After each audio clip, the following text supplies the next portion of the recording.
Oi, Oi, vamos esperar a Marina agora ver se rola. ela entrou.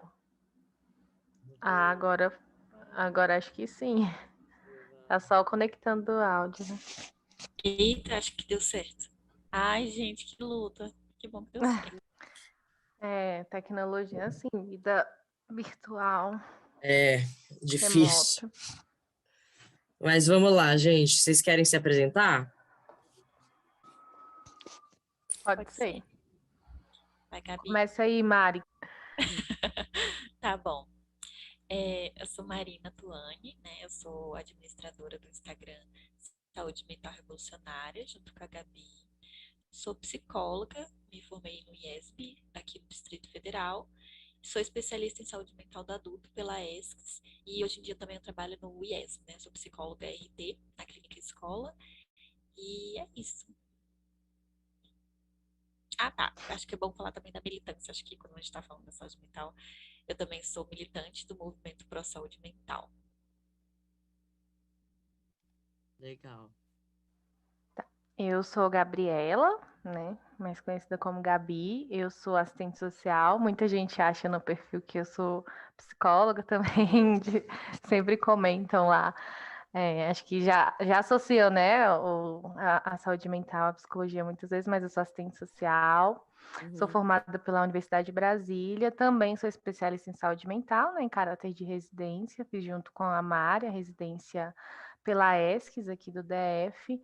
Faço mestrado na UNB, mestrado em política social, e aí no mestrado eu pesquiso saúde mental e trabalho num programa da Secretaria de Saúde aqui do DF, que trabalha também com redução de danos, e também sou militante, né, do Movimento para a Saúde Mental, que é o movimento social organizado da luta antimanicomial, e o Utopia, né, Mari, que é o Utopia Viva, é um coletivo de mulheres antimanicomiais aqui do DF também, que nós militamos. Ah, que legal. É só de mulheres do DF esse Utopia? A gente começou assim no início do ano passado, né, o coletivo, e aí a gente foi ao longo do ano todo dando forma assim para o coletivo, né? Atualmente são mulheres, todas mulheres, são 10 mulheres de várias regiões administrativas aqui do DF, né? A ideia é a gente expandir. Tem o Instagram lá, depois você dá uma olhadinha, utopia.viva. E aí a gente, enfim, tá dando forma agora, e aí a ideia é agregar outras pessoas, mas por enquanto somos todas mulheres do DF. Tá bom, eu vou dar uma olhada nessa página. É, falando em página, vocês são da página Saúde Mental Revolucionária, né? Vocês querem me contar um pouco de como e por que que vocês criaram esse perfil?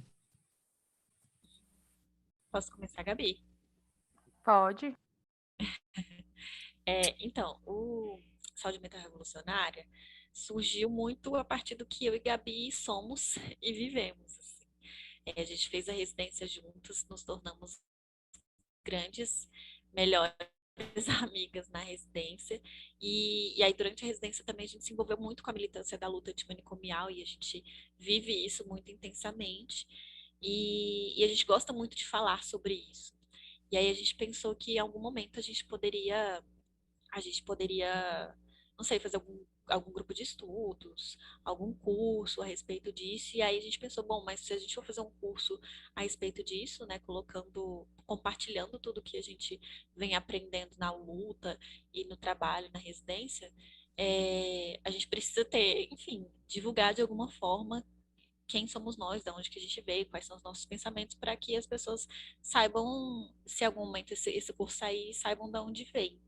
E aí foi quando a gente começou a página Saúde Mental Revolucionária.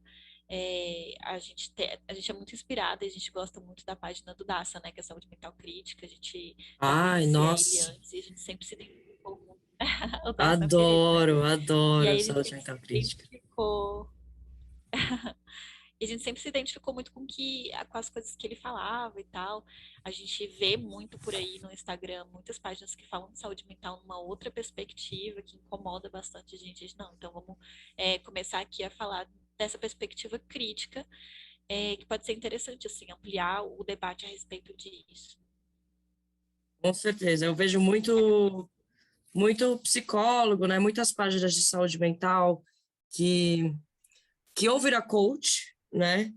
Ou vira uma coisa assim de tipo, como combater os transtornos mentais, sabe? Tipo, o que fazer com crianças que ouvem vozes, e um passo a passo, assim, um guia, que é uma coisa que me incomoda um pouco.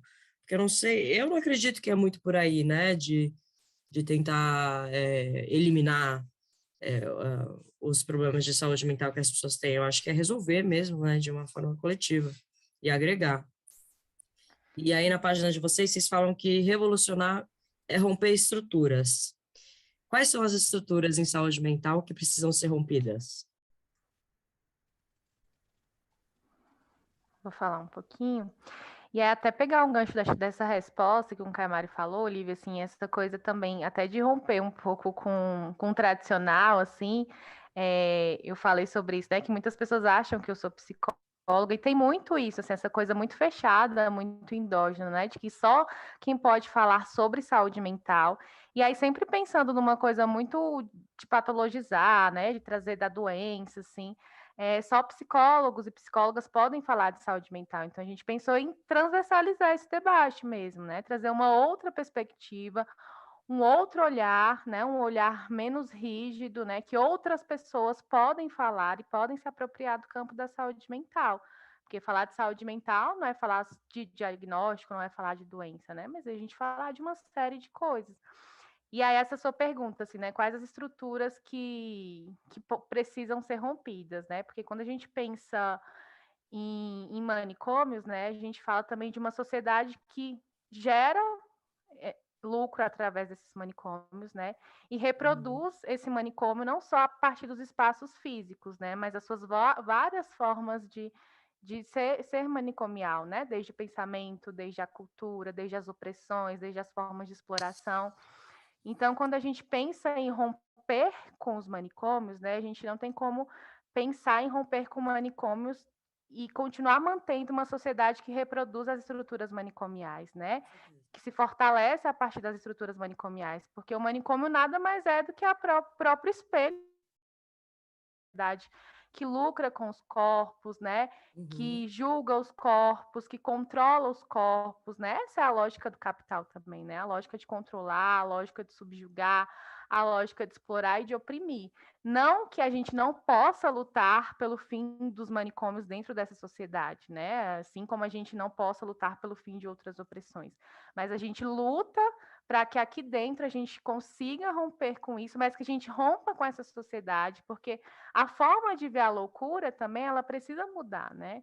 E aí, para que a gente mude a percepção em relação a isso, a gente precisa mudar a forma da gente se relacionar, a forma de sociabilidade, que vai também se conformando a partir disso, assim, né? Então, quando a gente pensa na própria emancipação das pessoas, né? Na emancipação humana, a gente tem que extrapolar esse limiar de seguir. A gente precisa de acesso à política, a gente precisa da RAPS, né? A gente precisa de serviços, a gente precisa de CAPs, de residência terapêutica, mas a gente precisa também de um outro lugar que todas as existências caibam, né? Então a gente consegue serviço, a gente luta para isso, que é o limite do que a gente tem hoje, mas isso não exclui da gente lutar por uma outra sociedade que de fato vise romper com essa forma de exploração e opressão. E pensando que isso, né, o manicômio nada mais é do que uma forma de reproduzir, tanto produzir como reproduzir. A gente vê, enfim, muito isso na atualidade, né? Essa coisa que a gente vem falando muito do neoliberalismo, e aí as formas de gestão do lucro, né? O sofrimento vira uma mercadoria, as pessoas viram mercadorias, o controle dos corpos, as drogas que a gente sabe que são guerra às pessoas, né? Quem a gente sabe muito bem.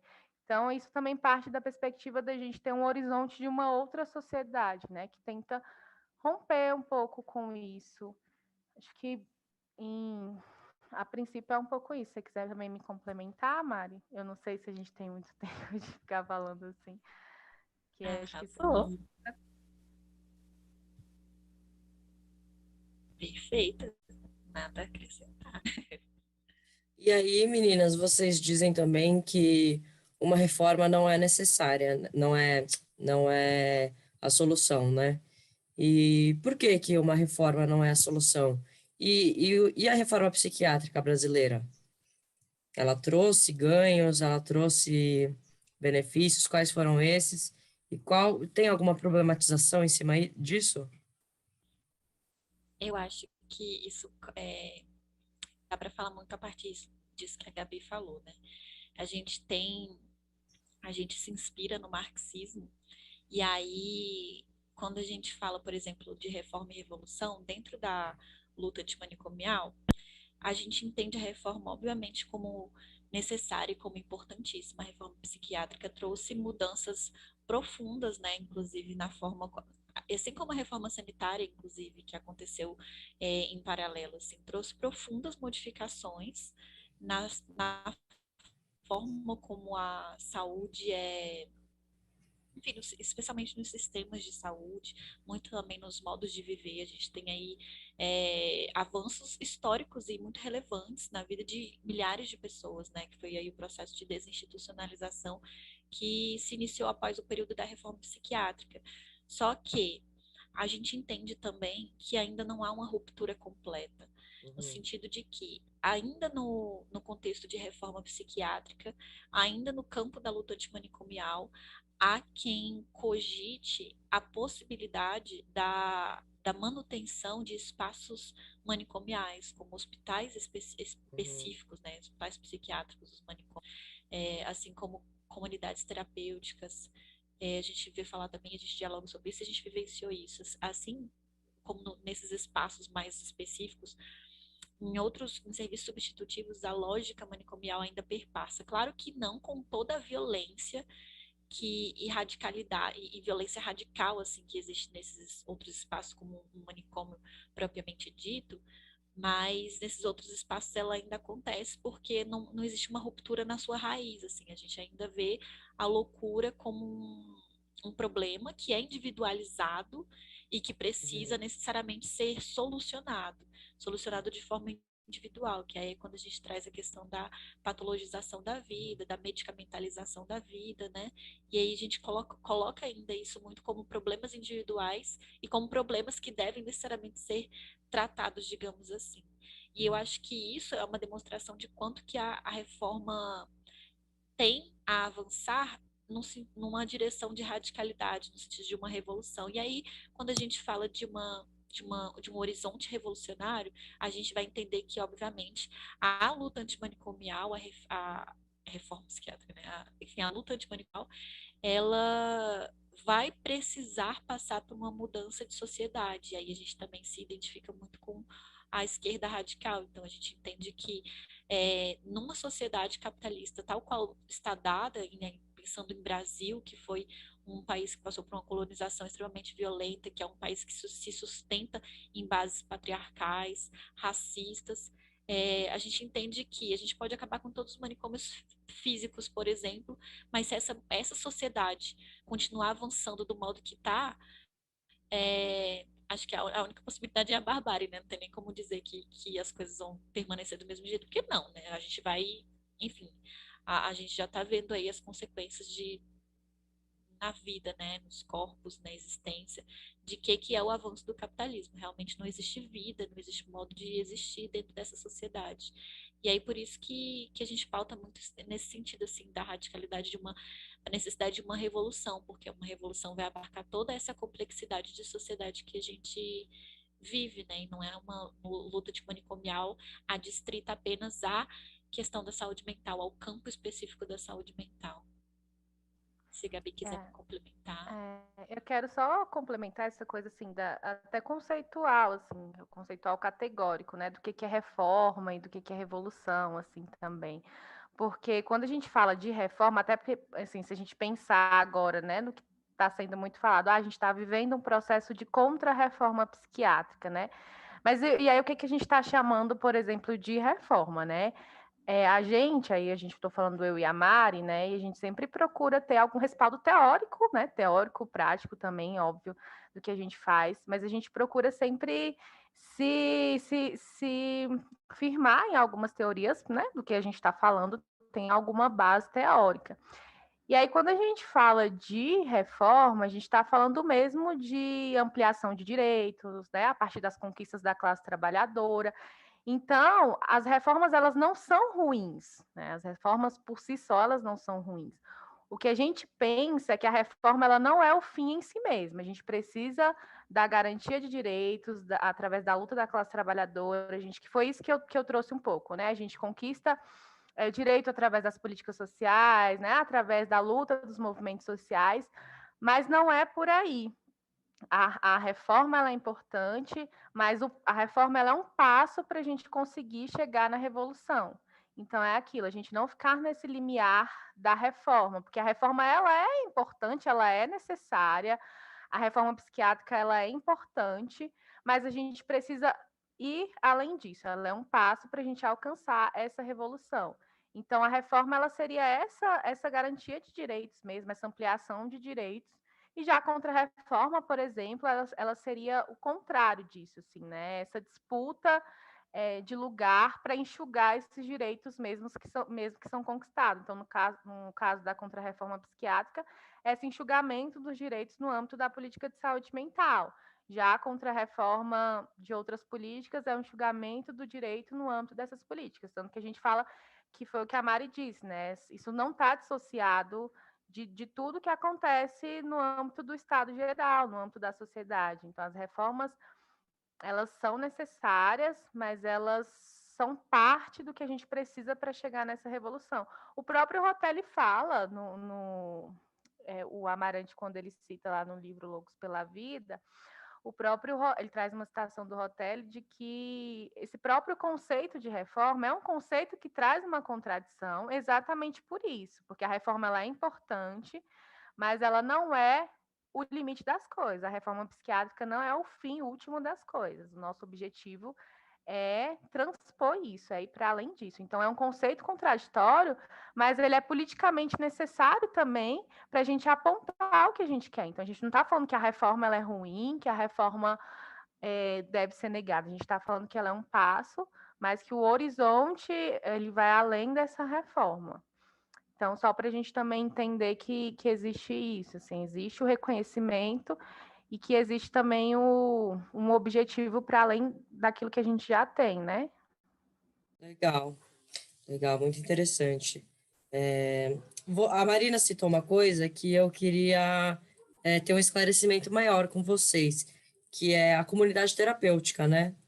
Que tem a comunidade terapêutica italiana, né? Ali, acho que é do Franco Basaglia, né? Se não me engano. E tem as nossas comunidades terapêuticas, né? Que elas são fundadas naquelas bases do trabalho, disciplina e espiritualidade, assim.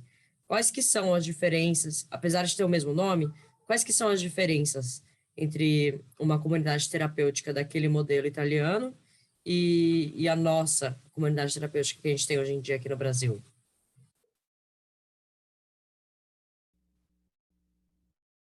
Falar, Gabi. Posso falar. Essa comunidade terapêutica que você falou primeiro, Olivia, que ela nasceu na verdade, foi Maxwell Jones, né? Que foi lá na década de 50, mais ou menos, na Inglaterra. E aí o objetivo da comunidade terapêutica da década de 50, né, era fazer uma reforma por dentro do hospital. Então, era tornar o espaço do hospital psiquiátrico um espaço de trocas mais horizontais, né, porque as relações ainda eram muito verticalizadas, então tinha aquele lugar de paciente e profissional, médico, enfim, a equipe. E a ideia da comunidade terapêutica era trazer uma horizontalidade para essas relações, né? E aí a comunidade terapêutica ela foi importante, né, para a gente ir avançando ao longo dos anos com as outras reformas, né? Mas ela foi muito marcada pela adoção de medidas administrativas, assim, né? Tinha uma perspectiva mais democrática, de participação dos usuários ali na condução da forma como se dava os serviços, né? Uma perspectiva mais coletiva. Tinha um objetivo de trazer uma mudança ali da dinâmica, mas muito dentro do hospital psiquiátrico, né? Então, o Rotelli também fala que o modelo ele não ia na raiz da exclusão, porque ele não fundamentava os problemas dos manicômios. Então, ele trazia essa perspectiva de reformar dentro do hospital, mas ele não repensava, que é isso que a gente está falando, né? E também tinha uma coisa que é importante a gente apontar na comunidade terapêutica, porque essas reformas elas surgem muito ali no pós-segunda guerra, né, com uma perspectiva de recuperar a força de trabalho das pessoas que tinham sofrido, enfim, alguma limitação da sua capacidade, né, por ter ido à guerra. Então, as reformas elas surgem muito nesse sentido, de recuperar essa força de trabalho das pessoas que iam para esses manicômios, né? Então, foram transformações não, mudanças importantes, mas que tinha esse imperativo do trabalho também na Gênese, mas não buscava romper com essa estrutura, mas sim trazer uma lógica diferente nessa hierarquização entre profissional e usuário, assim, mais ou menos essa é a lógica da comunidade terapêutica do Maxwell Jones, né? E aí, a diferença que você perguntou, né? Qual seria essa relação de diferença entre as comunidades terapêuticas daquela década com as atuais, né? E aí, primeiro que, assim, eu acho que a FEBRACT até, né, que é a Federação Brasileira de Comunidades Terapêuticas, se você olhar lá no site dela, né, eu fiz recente dei uma olhadinha lá, e aí eles sempre estão assemelhando as comunidades terapêuticas da atualidade com as comunidades terapêuticas de Maxwell Jones, né? E aí fala que a proposta é a mesma e trata a proposta, inclusive, do Maxwell Jones como uma proposta revolucionária, né? E aí eu acho que é problemática em dois sentidos, assim. Primeiro, porque anunciar que a reforma de Maxwell Jones ela é revolucionária é um grande erro mesmo de análise, né? Porque ela não, como o Rotelli falou, ela não foi na raiz dos manicômios, né? É uma aposta que foi importante, foi necessária, mas ela não foi na raiz da questão, né? Não querendo ser anacrônica, né? Trazer que naquele momento já tinha que ser revolucionário, mas ela não é uma proposta revolucionária.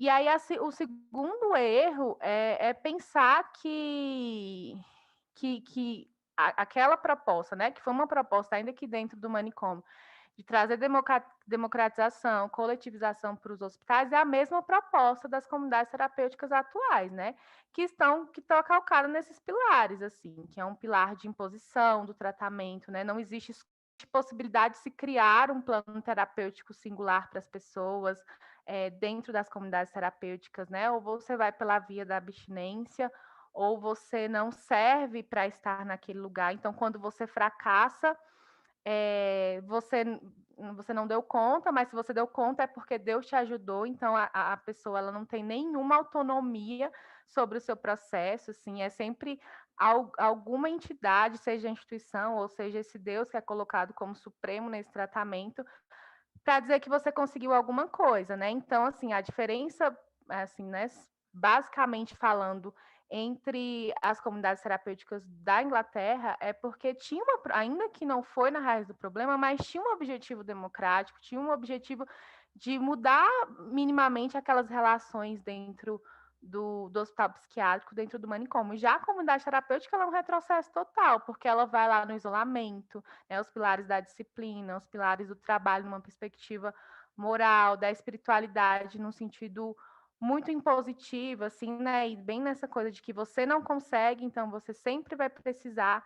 Não que a pessoa não possa ter uma rede de apoio na espiritualidade, na religião, mas que isso seja uma escolha dela, que isso seja um suporte, né? Então, acho que são muitos problemas, né, que a gente tem nas comunidades terapêuticas. Acho que dava para fazer um podcast só para falar isso, assim, né? Mas eu acho que bem de forma básica, assim, mais breve que eu posso falar, eu acho que é isso, assim, as comunidades terapêuticas da atualidade não tem nada a ver, porque são totalmente retrocessos, assim, lá das lógicas mais asilares possíveis, assim, ainda que Maxwell Jones não tenha proposto essa revolução, mas ele propôs alguma coisa minimamente ali dentro que eu acho que não se chega, não tem nada a ver com o que a gente tem hoje. Quer complementar, Mari? Só antes da Mari complementar, é muito interessante como houve essa ruptura, né, do entendimento do que é uma comunidade terapêutica, assim, essa apropriação desse nome para mostrar que é uma coisa diferente, mas na verdade é uma coisa absolutamente retrógrada, né? E aí eu queria saber se a laborterapia, ela já era concebida na concepção do Maxwell Jones, porque as notícias que a gente tem pouquíssima notícia, né, do que acontece nessas comunidades terapêuticas, mas sempre que chega a notícia é de fulano morreu porque alguém matou com uma enxada na hora da laborterapia. Então são relatos assim que eles são muito escassos, mas que são muito cruéis assim, e que são sempre para mim sempre envolve violação de direitos, assim. Eu nunca recebi uma notícia que fala, nossa, tem uma comunidade terapêutica ali que as pessoas estão realmente se recuperando, elas estão se cuidando, o tratamento é diferenciado. Enfim, eu nunca ouço nada positivo assim. Você acha que isso é uma percepção minha ou que realmente assim o que acontece lá dentro é simplesmente maus tratos e essa conduta coercitiva, né, totalmente disciplinar.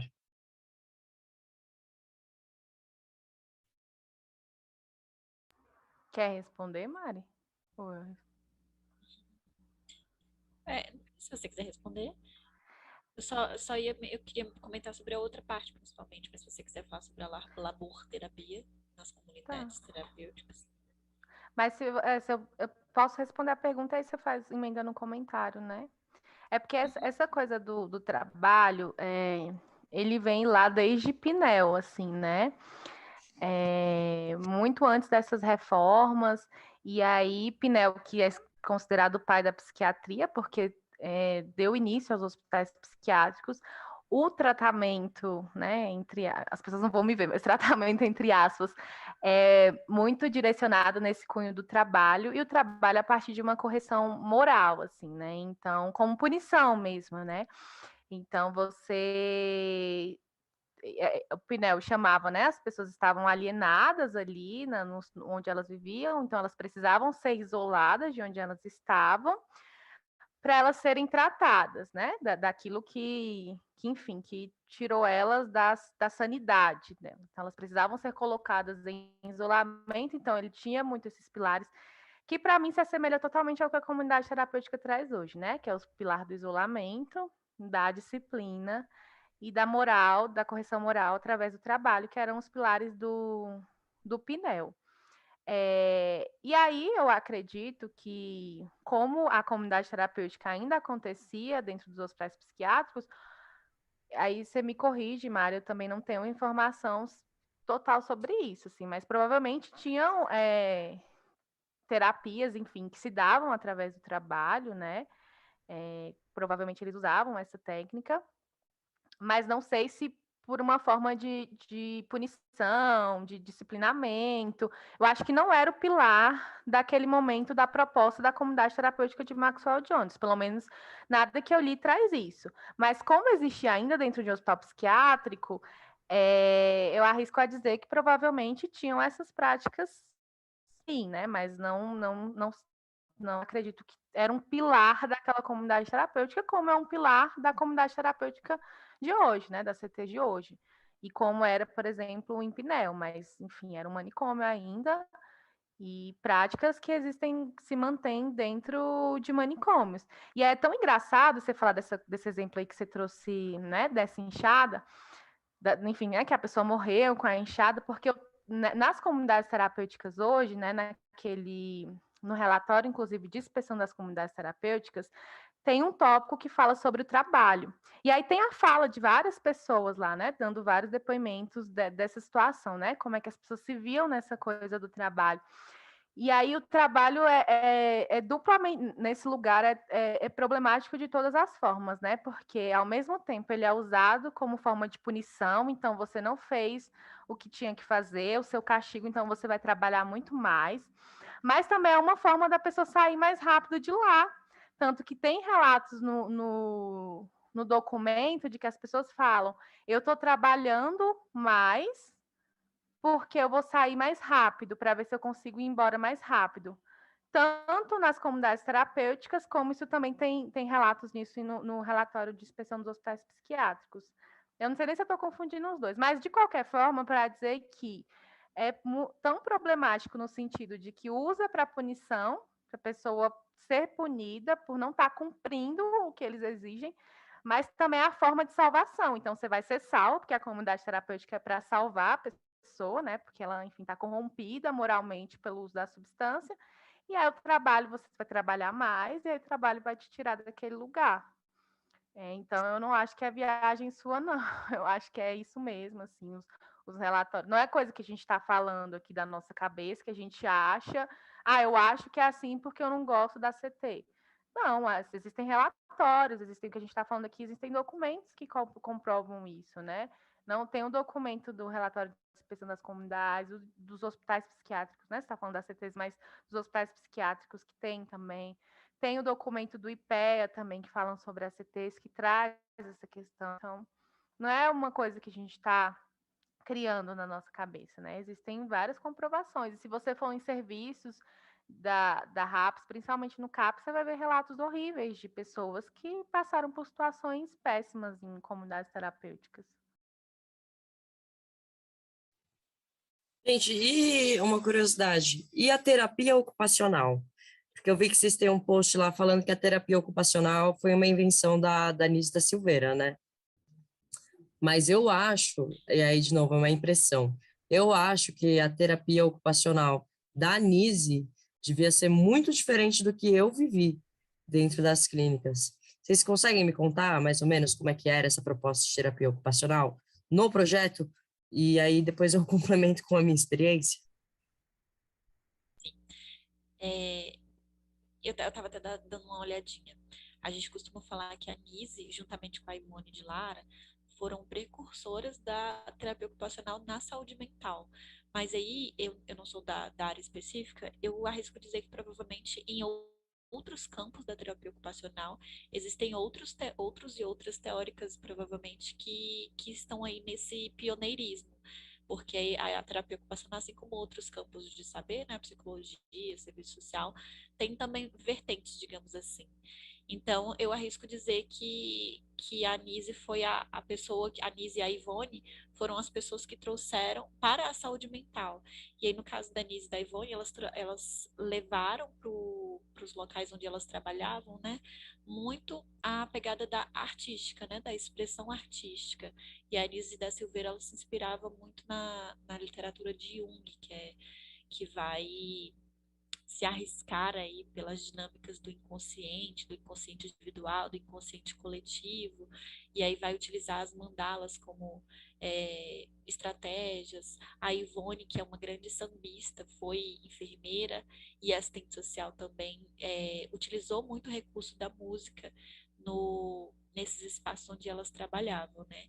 E aí eu imagino que seja muito diferente do que você vivenciou, do que a gente vê por aí, porque de fato tem assim, cada profissional vai atuar de uma maneira, né, com uma pegada diferente. Nem todo a gente, porque também existem alguns estigmas, assim como existem alguns estigmas acerca do profissional da psicologia, tem estigmas em relação ao serviço social e também tem do TO, porque aí eu já vi muitos colegas assim da terapia ocupacional reclamarem de porque normalmente nos serviços o pessoal acha que o terapeuta ou a terapeuta ocupacional vão só brincar ou ocupar o tempo das pessoas, sendo que vai muito além disso, assim, é uma profissão e uma ciência que é muito mais diversificada, né, que vai olhar para ele para os papéis ocupacionais, para as atividades de vida diária, vai focar muito na autonomia. Então, acho que tem é uma diversidade de possibilidades dentro da terapia ocupacional. O caminho que a Nise e a Ivone trilharam foi mais no sentido de utilizar recursos artísticos como estratégias terapêuticas dentro do hospital psiquiátrico. E aí eu imagino que na comunidade terapêutica, assim como a gente já está falando aqui, acerca da laborterapia, do trabalho enquanto uma punição e ao mesmo tempo como uma possibilidade de salvação, é, deve-se ter muito também revestido do nome de terapia ocupacional várias coisas que talvez profissionais da terapia ocupacional nem concordem que seja exatamente do campo. sei se responde, se faz sentido. Aí para vocês também. Sim, faz total sentido. É que a minha experiência com terapia ocupacional, eu fiquei em 3 clínicas, né? Nesse 1 ano que eu fiquei internada. E só na primeira delas tinha terapia ocupacional. Mas como é que era essa TO? Era uma sala, né? Com umas mesas, umas cartolinas, umas revistas, uns livros, uns glitter, cola para você colar na cartolina. Assim, até tinha umas miçangas, tinha até bastante material, bastante assim, né? De um jeito um pouco pobre, mas ainda tinha assim alguns recursos. Só que acontecia, você entrava na sala e a terapeuta ela não te cumprimentava e ela nem olhava nos seus olhos. Só no final da aula, né, que era, enfim, era uma atividade obrigatória, né? Dentro das clínicas sempre é uma atividade obrigatória. Até naquelas que falam que não existe obrigatoriedade, tem chamada. E isso é passado para os supervisores. Então, é sim obrigatório. E, e ela contava, assim, em como você tinha utilizado esse tempo. Então, se você tinha mexido com os materiais ali, feito uma colagem, se você pedisse uma ajuda, ela até ajudava você, né? Mas, assim, eu estava chegando lá, então eu não fazia ideia do que era TO, do que era para eu fazer, de como isso podia ser terapêutico para mim, eu não sabia, né? E eu passava as aulas lendo, porque ler também era uma terapia ocupacional.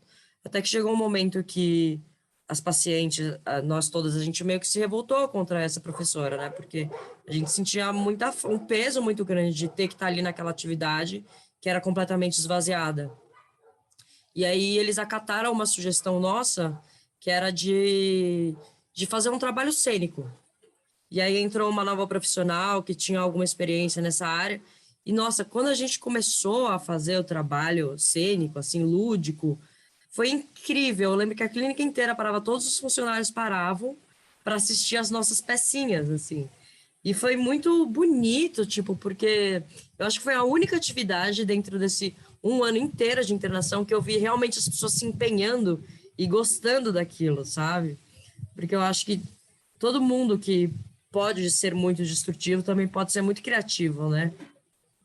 Então ficava uma coisa assim, nossa, uma comédia hilária, hilária, assim. Foi a melhor coisa que aconteceu, assim, dentro da clínica, né? Mas é basicamente essa a minha experiência. E depois a UTO voltou para aqueles moldes normais, assim, não foi uma atividade que foi mantida. E tinha umas coisas também, às vezes, de enfeitar a clínica, né, as dependências. Ah, tipo, Setembro Amarelo, aí coloca tudo de amarelo lá. Umas festinhas que eram muito tristes. Tipo, toda sexta-feira tinha alguma. Acho que toda última sexta-feira do mês tinha uma festinha que a gente tinha que preparar os enfeites.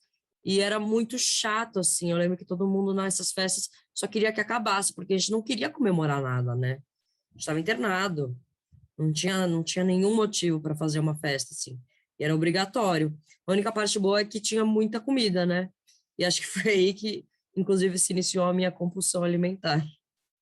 Interessante quando você fala isso, porque eu me lembro que durante a residência a gente, infelizmente, teve que trabalhar um tempo num manicômio público aqui do Distrito Federal. E aí, eu tenho a impressão de que qualquer tentativa de algo terapêutico num espaço manicomial é mortificante, assim, para quem está ali enquanto profissional e para quem está ali internado também.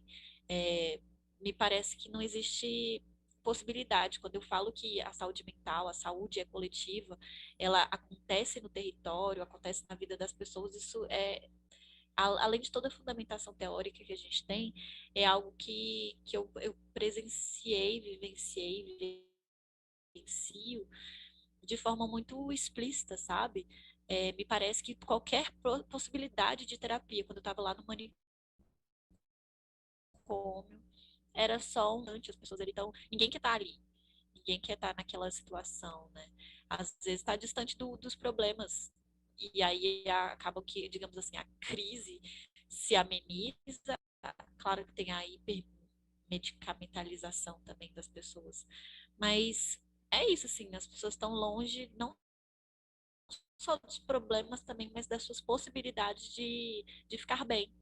E aí eu tenho a sensação de que é tudo muito mortificante, assim, sabe? Qualquer tentativa terapêutica dentro de um espaço manicomial é esvaziada, como você falou. E aí também, como é que o profissional às vezes vai entrando também, e isso nem sempre propositalmente, mas nessa própria lógica da instituição, assim, né? Eu vou fazer qualquer coisa para aquelas pessoas terem alguma atividade, né, alguma tarefa para fazer naquele momento. Então, fica uma coisa totalmente, né, que foi o que você falou, mecânica. Coloca as pessoas na sala, elas têm que fazer atividade de rotina, e aí vai pintar, vai fazer uma cartolina, porque tem que fazer, assim, né? Porque é algo mecânico, né? Então, a própria instituição, essa lógica, assim, ela vai sendo reproduzida ali pela pessoa, pelo profissional. E aí, daqui a pouco, às vezes, e a pessoa que está ali, ah, não, então eu tenho que fazer mesmo e tá tudo bem, assim, é uma coisa que vai se perpetuando, assim, sabe? Essa lógica da instituição, assim, ela é muito perversa mesmo, porque perversa não, muito bizarra, desculpa, muito bizarra, porque é isso, a própria pessoa que está ali, às vezes ela também está num lugar que ela não consegue ter criatividade para propor outros tipos de tarefa, e aí quem está ali dentro também, poxa, você tá internado, como você falou, eu vou ter que festejar, vou ter que comemorar, assim, várias vezes também lá no manicômio tinham pessoas que a gente, vamos tirar as pessoas para irem para o galpão fazer atividade. E as pessoas falavam, velho, que eu vou fazer aqui? Eu tô aqui, sabe? Eu não quero ir para lá. Assim, o que eu quero para ficar bem é não ter que estar aqui, porque eu tô muito pior aqui. Já ouvi vários relatos, assim, né? Então, é uma lógica muito bizarra, assim, né? Que vai virando um espiral, assim, de coisas horríveis dentro de um lugar que ele não deveria existir, porque tudo que existe ali dentro vai ser muito ruim, assim. Nossa, é muito interessante isso. Eu vejo muito como uma verdade, assim, uma coisa que eu vivi mesmo, que toda tentativa terapêutica, toda tentativa de realmente tratar o paciente que está ali internado é mortificada, assim. Eu acho que eu levei dois grandes sustos, assim, grandes, muito grandes mesmo, quando eu fui internado. O primeiro foi a violência que eu sofri, né, que, enfim, eu fui de remoção, eu fui amarrada, cheguei lá, me imobilizaram, 4 pessoas me imobilizaram para me jogar no chão, aí me deram injeção, eu dormi amarrada por 2 dias. Enfim, toda essa violência foi assim, de eu chegar e falar, nossa, cheguei num lugar que não tá nem um pouco interessada em me ajudar, sabe? Porque eu tava em crise, eu tava precisando de ajuda. Não é que eu tava rebelde, eu tava sofrendo. E, e acho que o outro grande susto foi quando, acho que depois de uns 15 dias, assim, de internação, eu percebi que realmente eu tinha um problema com droga e que eu ia precisar de ajuda para sair disso. Só que eu descobri que essa ajuda não estava lá dentro. E eu anotei isso num diário, assim, falando que aquela ajuda que eu precisava, de fato, não estava ali dentro, assim. Eu ficava muito decepcionada com as terapias que eu tinha, porque só em uma das clínicas tinha terapia e é assim, é um desserviço chamar aquilo de terapia, né? Porque era uma sessão de no máximo 15 minutos em que você falava menos que metade do tempo, né? Era mais bronca, mais uma coisa de correção e disciplinar e de punitivismo mesmo, assim, de falar, tipo, olha, essa semana você usou um shorts muito curto, então você perdeu 5 pontos. E, enfim, isso era tratado na terapia, tratado, né? Isso era levado na terapia. E eu lembro de sair muitas vezes puta, assim, né? Dessas terapias, até o momento que eu me recusei aí, tipo, falei, não, porque eu não escolhi essa psicóloga, né? Minha família tá pagando, me falaram que eu ia ter outro tipo de tratamento, não tô recebendo. E essa mulher, que se diz minha psicóloga, não é minha psicóloga, ela não me ajuda. Então eu parei de ir também, né? Então realmente acho muito difícil encontrar ajuda dentro desse espaço que não foi feito, né, para ajudar. É porque como que um lugar, né, que usa da violência para se manter, né, e para conduzir as suas ações, ele vai ser um espaço de cuidado, assim. Não tem como pensar isso, assim, né? Por que que você é contra os manicômios, luta pelo fim dos manicômios, assim? E sendo bem simples mesmo, não tem como a gente pensar um lugar que se sustenta na violência, nos maus tratos, que você relata muito bem o que você passou, ser um lugar que oferece cuidado, assim. Não tem, é totalmente impossível, assim, não tem como a gente pensar que um lugar desse se sustente para ofertar algum apoio para as pessoas que estão ali.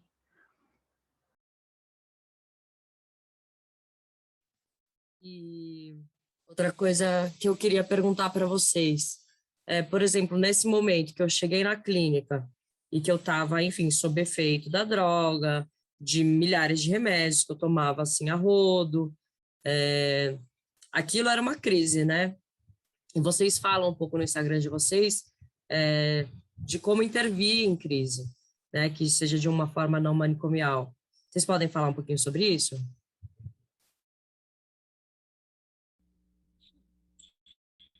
A gente fez um vídeo sobre isso para tentar falar sobre isso. Nossa intenção era fazer um vídeo curto, acabou que deu mais de 15 minutos.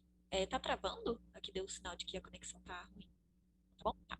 Aí acabou que a gente fez um vídeo de quase 15 minutos tentando falar um pouquinho sobre isso, assim. E a gente, quando a gente, inclusive, estava pensando em falar sobre isso, a gente entendeu que, de forma alguma, a gente iria falar de forma protocolar, como costuma se falar, a respeito de crise. E a gente ia falar sobre, enfim, sobre essa outra perspectiva. E aí a gente precisa entender, acho que a partir do princípio de que crise não necessariamente está restrita a uma pessoa que está com alguma crise, entre aspas, assim, de saúde mental, né? A gente, enquanto ser humano, passa por crises diversas ao longo da vida, assim. Inclusive, no próprio desenvolvimento humano, a gente tem algumas crises. Quando a gente está... O próprio nascimento, o bebê, quando ele nasce, alguns autores vão entender isso como uma crise do próprio desenvolvimento, no sentido de que crise é uma potência para mudança. Quando a pessoa entra na adolescência, né, existe uma crise que acontece, que perpassa toda a família também, isso como uma potência de mudança. E aí, quando a gente vai parar para pensar em saúde mental, uma pessoa, quando ela entra em crise, ela está sofrendo, né? Eu nunca vi alguém que entrasse em crise que não estivesse, sobretudo, sofrendo. E aí, a gente, pensando em serviços e do lado profissional, ou até de ser humano, né? Porque todo mundo pode entrar em contato com alguém que está em crise, em qualquer contexto, né? Já estive em festa e encontrei alguém que estava entrando em crise. Já tive, enfim, qualquer lugar, qualquer pessoa pode entrar em contato com alguém que está em crise. E eu acho que é importante a gente partir do princípio de que é o estopim ou é o transbordamento de um sofrimento. E que quando a gente está sofrendo, a gente precisa, no mínimo, ser ouvido, ser acolhido, ser contido no sentido não de contenção física, mecânica, química, mas no sentido de ser suporte, sabe? A pessoa ser continente, ela ser suporte, dar conta do outro, sabe? Naquele momento. E aí, claro, e aí algumas pessoas provavelmente vão pensar em crise nesse mais estereotipado, né? Que a pessoa está com algum movimento que está colocando outras pessoas em risco a si própria, né? No sentido de agressividade, voltada para si mesmo, para outras pessoas, que pode demandar outros tipos de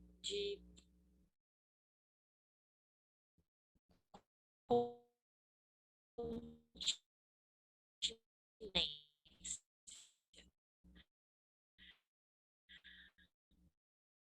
Mas aí, tudo isso, mesmo uma pessoa em crise, ela ainda só poderia apresentar, ignora essa possibilidade, por exemplo, e isso pode ir ter acordado com a pessoa que está nesse momento.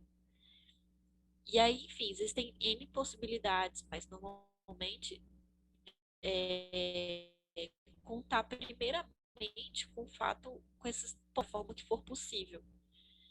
E, e aí, pensando em serviços públicos também, acho que é importante a gente falar, fazer o contraponto, porque aí normalmente há quem sustente a ideia da existência do manicômio, dizendo que, mas onde é que vai, as pessoas vão em crise, por exemplo, se não tiver um hospital psiquiátrico? E aí pode ser que pessoas escutem e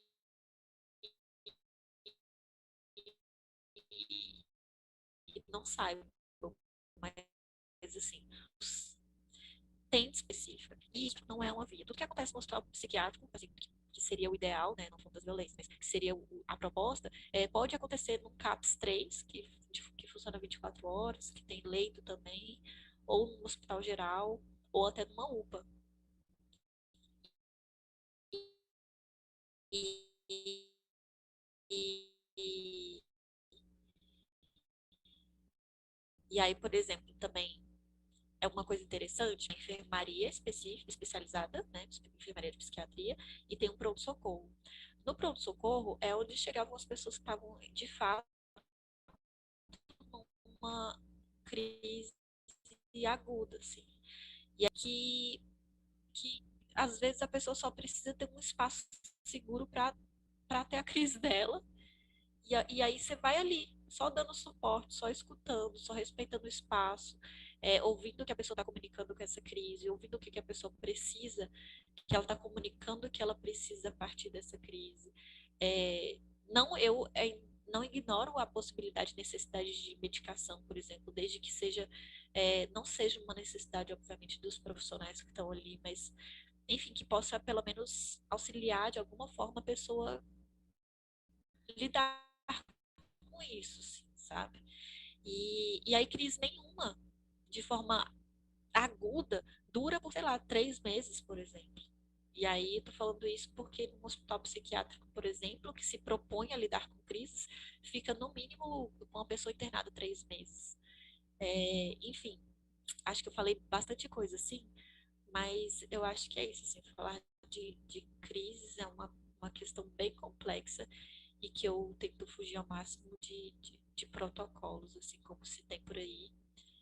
E é isso, Gabi, tem mais coisa para para falar sobre isso? Não, acho que você foi bem completa. Se Ah, eu eu for queria falar, só vou ficar acrescentar, falando à toa. não, só queria acrescentar, então, um dispositivo que uma grande amiga nossa, ela é acompanhante terapêutica, né? E aí ela fala sobre essa possibilidade que é acompanhante terapêutico, e eu não vou saber falar direito, porque eu não sou AT, não tenho proximidade e tal, mas é uma possibilidade também para pessoas que têm, de alguma forma, um recurso, por exemplo, recorrer a uma acompanhante terapêutica. Essa pessoa pode, inclusive, estar apanhando a crise em diferentes dias, em diferentes horários, da pessoa no contexto dela.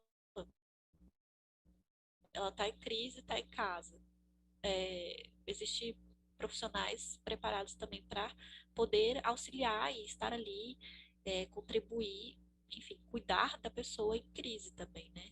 Estando ela no território dela, na casa, no contexto familiar, é, enfim, só queria acrescentar também essa possibilidade. Não, muito interessante essa ideia, né, de que crise ela não deve ser combatida de uma forma para acabar com aquele sofrimento na hora, assim, né? Porque eu acho que, inclusive pensando aqui agora, como eu aprendi a me automedicar dentro de clínica, né? Porque lá, nossa, sentir uma emoção mais forte, tem um remédio para cada emoção que você sente. E basicamente faz você capotar, entendeu? E e é isso, né? Até hoje eu tenho, assim, essa vontade, e que inclusive às vezes eu até atendo essa vontade minha, de, tipo, tá sentindo uma emoção muito intensa, tá entrando numa crise e achar que eu vou morrer por causa daquilo, né?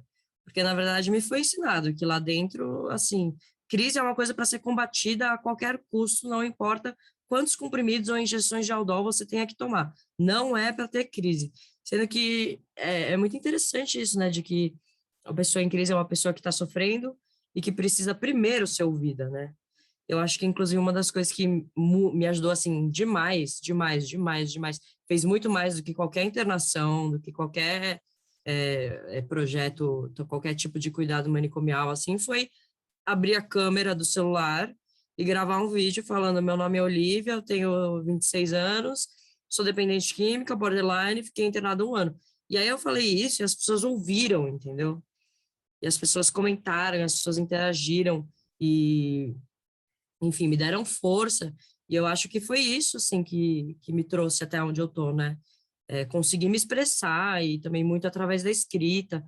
Eu acho que é aí que entra o lugar da arte, né? Por que que a arte tem tanta relação com, com a loucura, né? Assim, a função da arte na loucura, acho que é essa mesmo, de conseguir dar voz àquela emoção que está transbordando, né?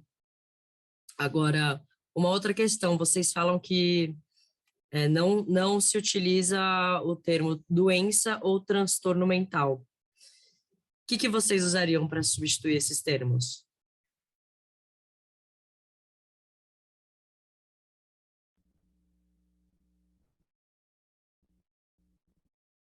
Quer falar? Eu falo, Gabi. Tá, Pode vou falar começar que com eu sei que você. depois eu. É, Aham. tá. Outro dia a gente estava inclusive num grupo de estudos do Movimento para a Saúde Mental e entre a gente também, uma das participantes, fez esse questionamento porque a gente estava estudando algumas legislações, né, inclusive para fundamentar tudo que a gente luta. E aí nas legislações, nos documentos técnicos, portarias, utiliza-se o termo pessoa com transtorno mental, né?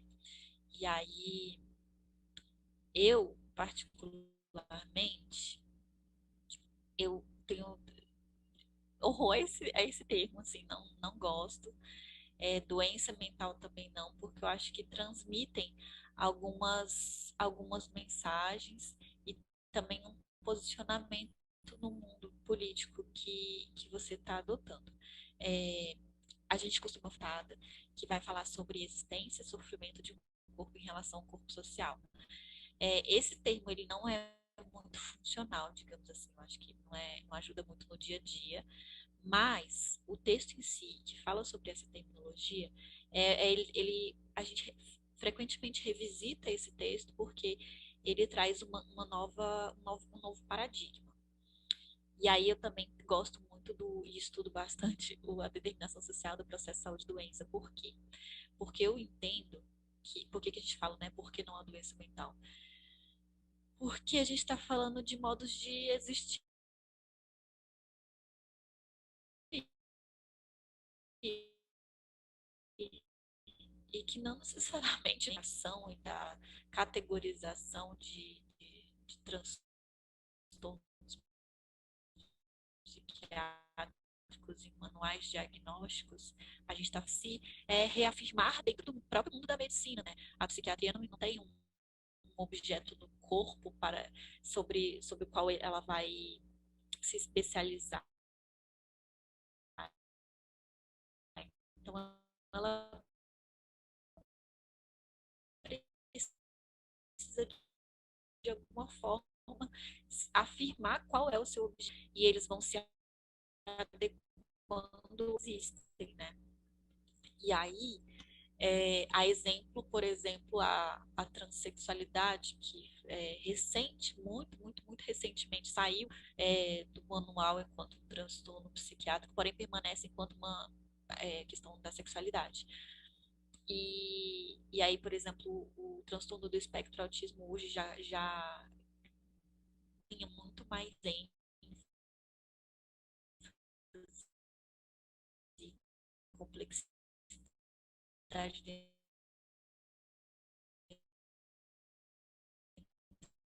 desses manuais, porque é isso, assim, essas criações, elas vão quando a dela também. Curso profissional, eu nunca, jamais precisei olhar qual era o CID, qual era a doença descrita, o diagnóstico que ela recebeu, para poder ir conhecendo a pessoa, sabe? E parênteses, e eu acho que eu sou mais no sentido de realmente negar a doença, mas uns benefícios socioassistenciais e tal. Então, eu considero tudo isso também para falar sobre isso.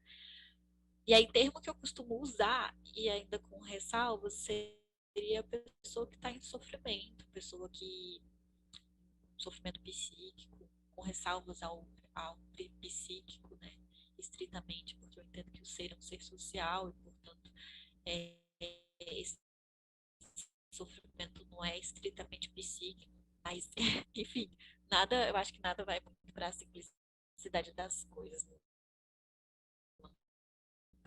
É difícil dar uma resposta simples e direta quando a gente está falando dessas questões. Assim, eu gosto de levantar mais perguntas que a Bi. Travou um pouquinho. Eu não sei se você falou quando você falou negar a doença, você falou da doença entre parênteses, não foi? Porque eu não peguei, ou não falou isso. Falei. Ah, tá. É porque eu não consegui ouvir. Não, mas eu acho que é isso, assim, também. E se eu estiver repetindo, porque travou um pouco, Mari. Mas do cuidado, assim, de não individualizar, né, essas questões que o sofrimento está relacionado com uma série de coisas, que eu acho que a Mari deve ter falado isso, assim, né? De depositar o sofrimento unicamente nessa questão que culpabiliza muito, né? Então, e joga a pessoa no saco do diagnóstico, né? Ah, você é o esquizofrênico, você é o bipolar, você é a borderline, e ignora que existe uma pessoa ali e que algumas questões falam da forma como a pessoa existe e como ela se sente naquele momento também. Então, não negar que existam questões que trazem muito sofrimento, né? Que vão, enfim, gerar um desconforto até para aquela pessoa, mas que ela é uma pessoa, que ela é a Olivia, que ela é a Marina, e que ela não é a doença dela, né? Ela é uma pessoa que está em sofrimento, que tem algumas questões que precisam ser lidadas e que isso tem relação com ela, mas também com uma série de coisas, né? Com a história de vida dela, com os vínculos que ela fez, com os lugares que ela acessou. Então, também parte de uma perspectiva de, quando você fala, né, da existência do sofrimento, essa existência do sofrimento em relação com o corpo social, é considerar o sujeito dentro de uma dinâmica social, né, que está relacionado com várias coisas, assim, né? Então, mas é só uma palavra, né? Mas é uma palavra que, como a Mari falou, né, induz essa base paradigmática. Então, a gente está partindo de um paradigma da saúde mental e da atenção psicossocial, que é olhar para um olhar mais crítico. Então, acho que é também romper com categorias enfim, definem a pessoa a partir dessa ótica da patologização e do diagnóstico.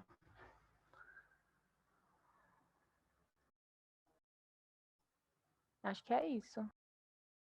Ai, gente, muito legal. Fiquei emocionada, assim, com essa parte.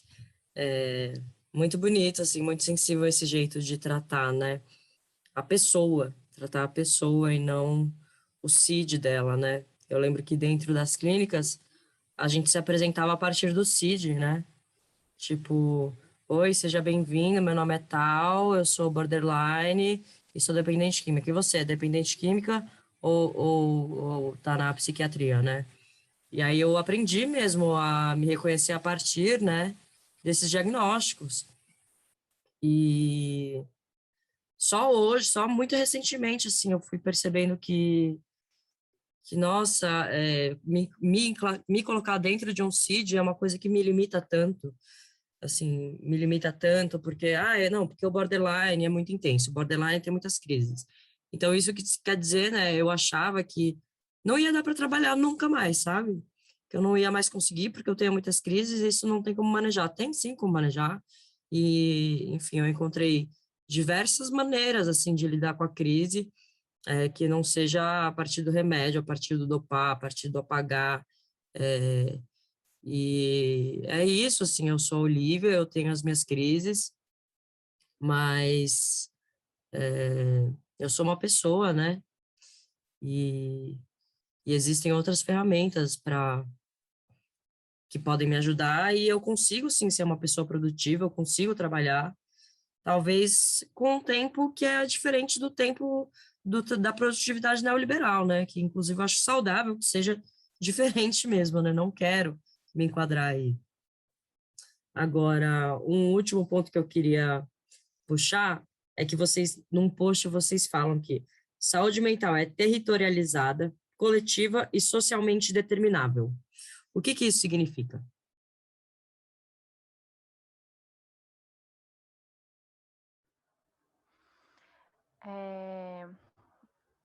Vou falar um pouquinho, Mari, mas a Mari, ela estuda bastante essa coisa da determinação social. Você quer falar, então, Mari? Depois eu complemento.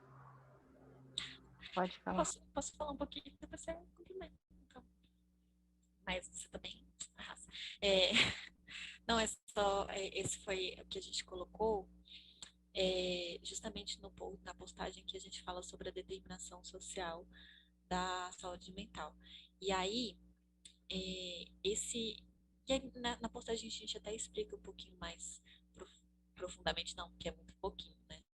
A gente fala sobre esse conceito e aí eu coloquei exatamente com essas palavras, porque eu acho que resumem, sintetizam, na verdade, o que quer dizer que a determinação social do processo de saúde e doença. E aí, quando a gente vai falar sobre esse termo, por exemplo, a gente vai partir, eu gosto de falar essa parte, né?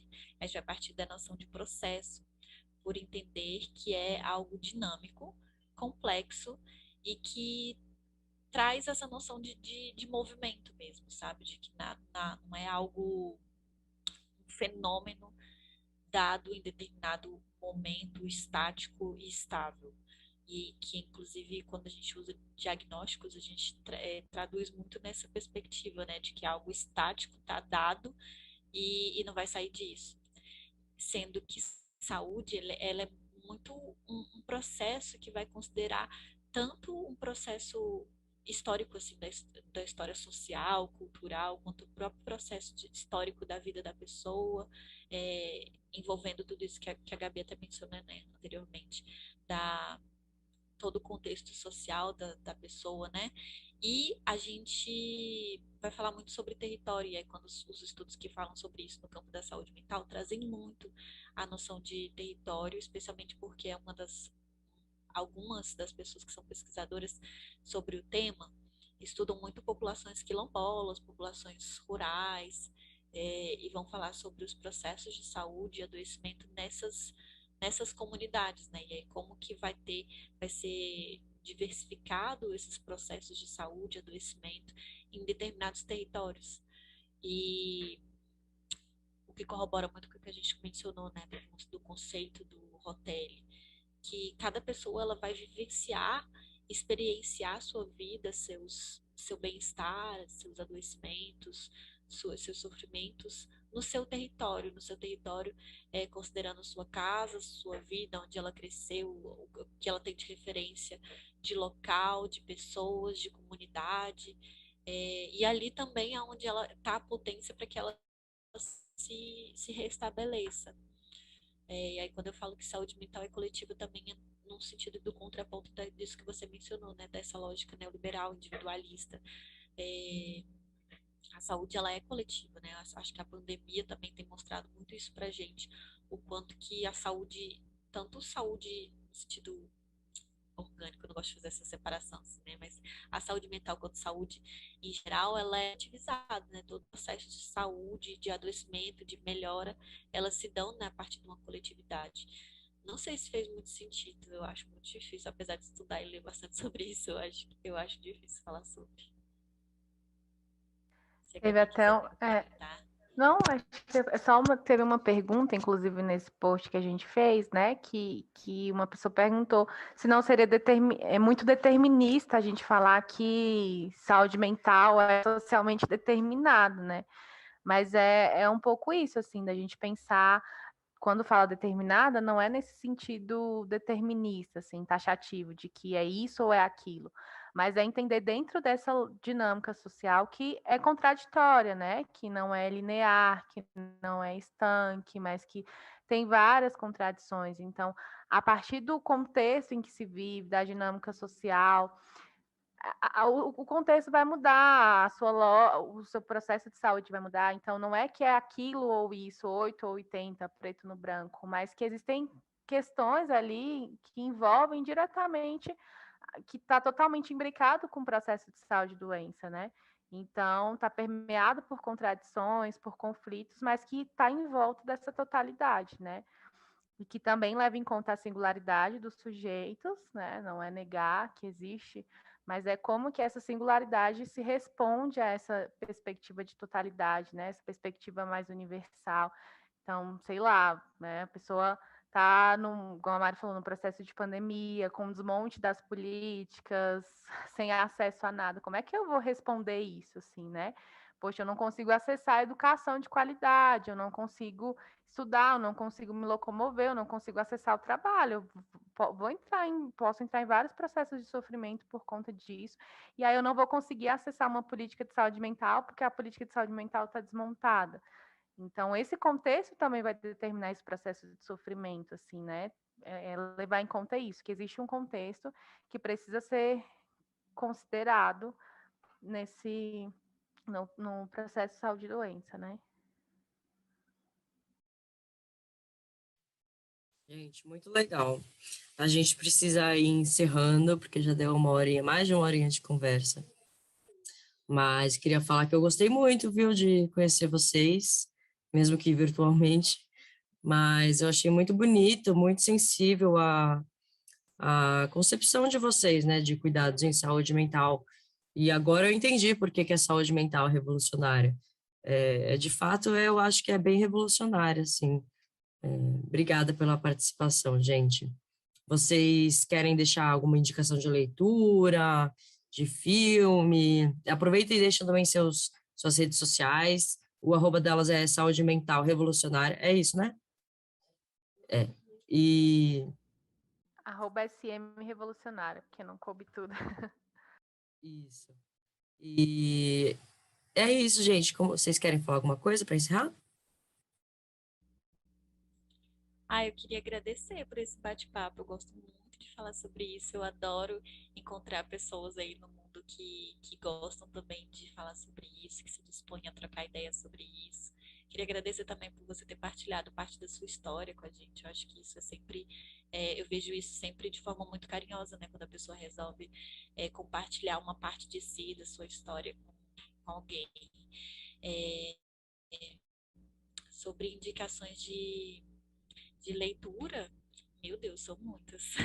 Eu acho que para quem tem interesse de entender um pouquinho o processo de reforma psiquiátrica brasileira e as suas inspirações, tem os clássicos, né? Paulo Amarante, sempre. Loucos pela Vida e Saúde Mental e Ação Psicossocial vão falar sobre isso de uma forma incrível. Existem outros autores e autoras também que a gente tem estudado mais e que são referências interessantes para a gente. Uma delas é a Raquel Gouveia Passos e a Melissa, né, elas têm uma coleção sobre feminismos e luta antimanicomial. A Melissa fala muito sobre mulheres loucura, né? Ela tem até o Instagram, Mulheres Loucura. A Raquel também traz esses aspectos do racismo para a saúde mental, que eu acho que são questões muito sensíveis e que às vezes a gente ignora um pouco, né? Assim, né? Em geral.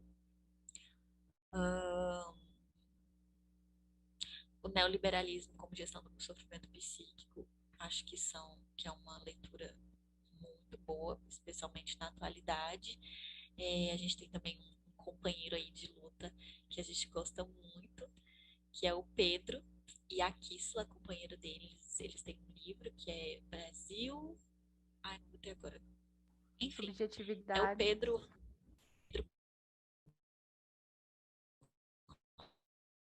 Costa e a Kissla Mendes. Você já viu livro também que eu acho que a forma como eles compreendem a saúde mental realmente é revolucionária. Tem uma base marxista sensacional, tanto para a saúde mental em si, quanto para a área da psicologia. Eu gosto bastante. E... Ah, tá aqui o livro, para eu pegar a referência. Subjetividades no Brasil da Cólera. Formação e Conjuntura, Pedro Henrique Antunes da Costa e Kissla Teixeira Mendes. E aí é isso, assim, tem várias indicações aí, mas vou ficar só com essas por enquanto. Eu depois vou pegar todas as indicações de leitura que vocês tiverem para fazer um compiladão porque eu tenho muita leitura para fazer, né? Eu estou ingressando, né, nesse universo da loucura e da saúde mental a partir mesmo do meu sofrimento, né, que foi o que me fez perceber que o sofrimento não era só meu e que não tinha a ver só comigo, né? Que é isso, é coletivo. Bom, então eu também quero agradecer, Olivia, pelo convite, assim, foi muito bom, assim, estar aqui com você, te ouvir, como a Mari falou, poder ouvir sua história, assim, muito, muito legal a oportunidade de trocar essa ideia. Como a Mari falou lá no início, acho que isso vem também da ideia, por que a gente criou esse Instagram, porque a gente gosta de falar sobre isso o tempo todo, a gente fala isso com todas as pessoas, a gente faz, assim, discípulos da saúde mental, assim, é muito engraçado. Porque a gente tenta carregar as pessoas para esse debate, assim, né? Porque não é uma coisa limitada a profissionais ou a pessoas que trabalham na área ou que têm interesse. Acho que é uma coisa da sociedade, assim, a ideia é ampliar esse debate, coletivizar também o debate em saúde mental. Então, muito, muito obrigada, fiquei muito feliz, espero que a gente possa ter outras trocas futuras aí, não só virtuais, mas presenciais também, não vejo a hora desse momento chegar. E aí, indicações, acho que a Mari já falou as principais, assim, arrasou nas indicações. Aí eu vou só complementar algumas. Também tem lá no nosso Instagram um destaque, né, dos stories de livros, indicações de leituras, de livros e artigos também. E aí, só um parênteses, porque a gente também tenta não entrar muito no nosso Instagram nessa lógica de produtividade exagerada, assim, porque tem dia que a gente não tá na vibe de fazer. A gente tem até um planejamento, mas, pô, a gente não tá na vibe, não tá legal, ou tem outras tarefas porque a gente tem outras coisas para fazer. A gente já pilhou muito com isso, mas a gente tenta, porque os seguidores e tal, então a gente tenta também não pilhar muito nisso, assim, mas tem um destaquezinho de indicações. E aí, só reforçar alguns clássicos, que tem também um livro do Basaglia muito bom, que são, os Daça também já indicou vários, assim, né, todas nós aqui, as indicações é muito do que ele coloca lá, também tem a Vitória do Desvio Psi, que ela traz muitas indicações massa. Mas aquele Escritos Selecionados do Basaglia é muito bom o livro. Tem o livro Alienação e Liberdade, também do Frantz Fanon, assim, né? Fanon também é uma grande referência que por muito tempo foi apagado do debate, mas acho que agora a galera está conseguindo trazer mais ele para o campo da saúde mental, com a Raquel, com o Davidson também. E aí tem um livro também que eu li recente, eu fiz a indicação lá, e que eu acho muito interessante, que é do professor Eduardo Mourão Vasconcelos, né? Que ele é um psicólogo da UFRJ, ele tem uma história aí no campo da saúde mental, tanto academicamente falando, como na militância, que eu estou aqui com ele para não esquecer, que é Reforma Psiquiátrica, Tempos Sombrios e Resistência, Diálogos com o Marxismo e o Serviço Social, que ele traz um pouco dos retrocessos que vem acontecendo aí nos últimos anos, numa perspectiva crítica, assim, não só está acontecendo agora, mas ele faz toda uma análise do conceito do Estado, né, do que é o Estado, e como que os retrocessos no campo da saúde mental não estão apartados dos retrocessos em todas as outras políticas, né? É bem legal o livro, e aí o Pedro também faz isso nos artigos, né, que ele coloca. E um texto para fechar, que eu acho fundamental também, a gente que fala dessa existência e sofrimento, a relação com o corpo social, que é do Rotelli, o Franco Rotelli, que é o Desinstitucionalização, uma outra via, que eu também acho muito massa para a gente pensar esse outro paradigma. E acho que são isso, muitas leituras, essas acho que foi um pouco do que a gente leu, também tem uma lista aí de coisas para ler. Mas a princípio é isso e muito, muito obrigada. Foi ótimo. Obrigada, gente. Obrigada pelas indicações, obrigada pela disponibilidade. Vocês têm muito conteúdo, tenho muito que aprender ainda com vocês. A gente ainda vai se encontrar aqui nesse meio, né, dessa luta. Tenho certeza que sim. E muito obrigada, gente, de coração. Foi ótimo, foi super produtivo. Aprendi bastante, espero que outras pessoas também possam aprender. Obrigada, Olivia. Aprendemos bastante também. Então é isso, gente. Obrigada pela participação. Vamos nessa. Valeu. Valeu, Olivia. Tchau, tchau. Tchau, Obrigada, tchau. beijo. Beijo. Obrigada. Tchau. Obrigada. Tchau, tchau.